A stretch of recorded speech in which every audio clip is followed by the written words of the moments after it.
To whoever this may impact, sometimes our lives have to be completely shaken up, changed, and rearranged to relocate us where we're really meant to be. Sometimes, change feels like loss, transformation is scary, and sometimes, to discover the best versions of ourselves, we must let go of absolutely everything that's holding us down. Welcome to I Missed Me, your new safe space. I'm excited to form a part of your healing journey.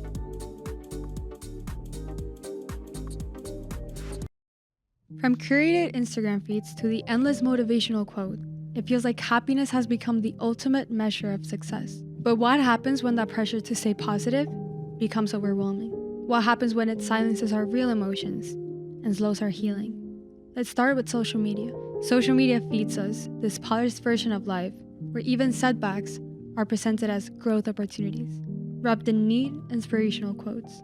It makes us feel like we're failing if we're not constantly radiating joy. Toxic positivity is when the pressure to stay positive dismisses or invalidates real feelings. And it sounds like this: don't be sad, just focus on the good. Other people have it worse.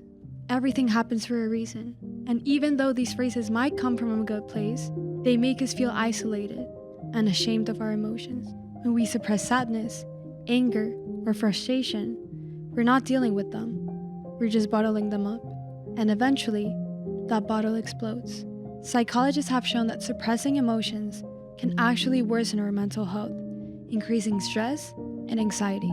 So while positivity has its benefits, it is not always the solution. So, how do we push back against this pressure and allow ourselves to feel our full range of emotion? 1.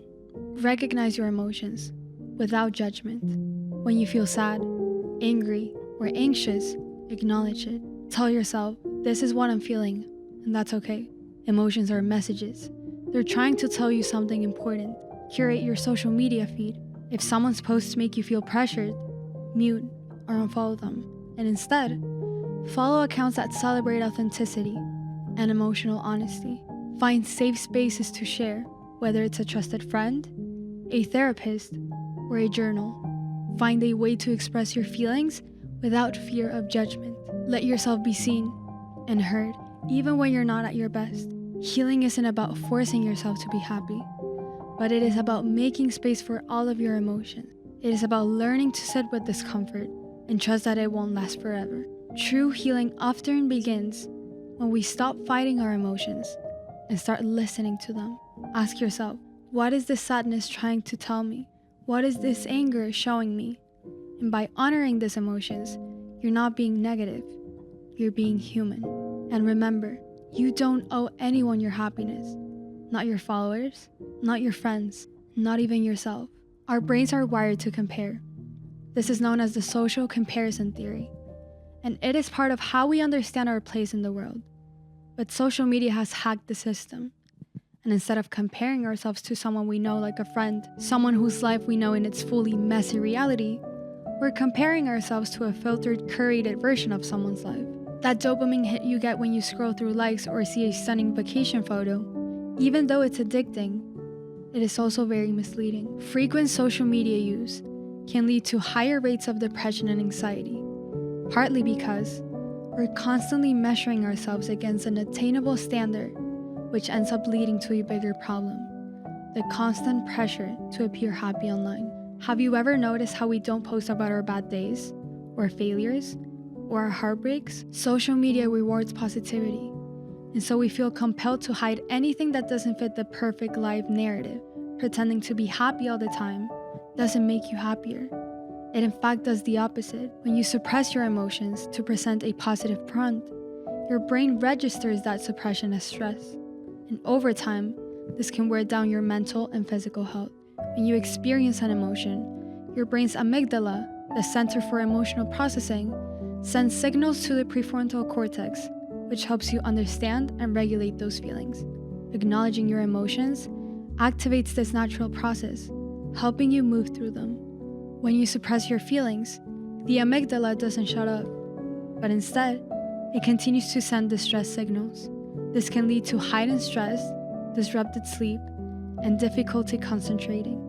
Over time, it can even weaken your immune system.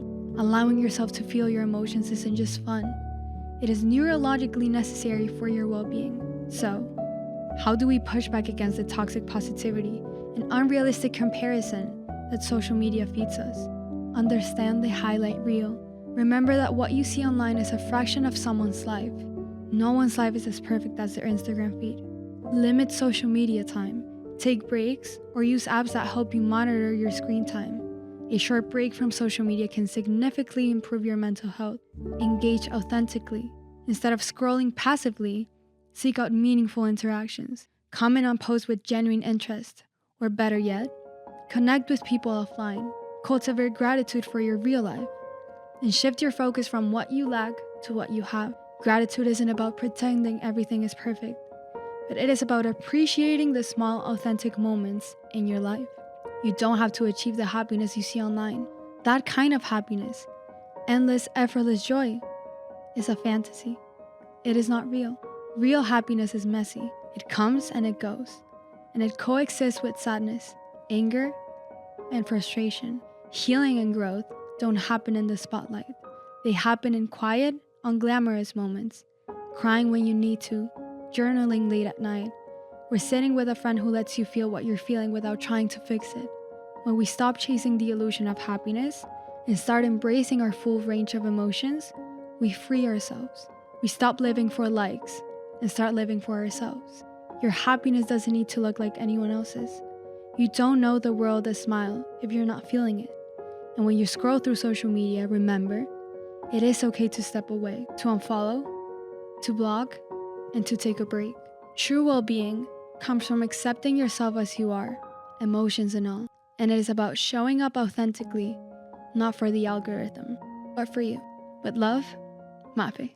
Besties, if you enjoyed today's episode, make sure to share with anyone that might need to listen. Don't forget that we have a membership where as soon as you sign up, you will receive an I Missed Me hoodie. Plus, you have access to an exclusive episode every single month, printable activities, meditations, monthly challenges, PDF guides, and behind the scenes content. Don't forget to follow I Missed Me on social media, I Missed Me Podcast on Instagram and TikTok, and subscribe to I Missed Me's YouTube channel, I Missed Me Podcast. I will see you guys on our next episode.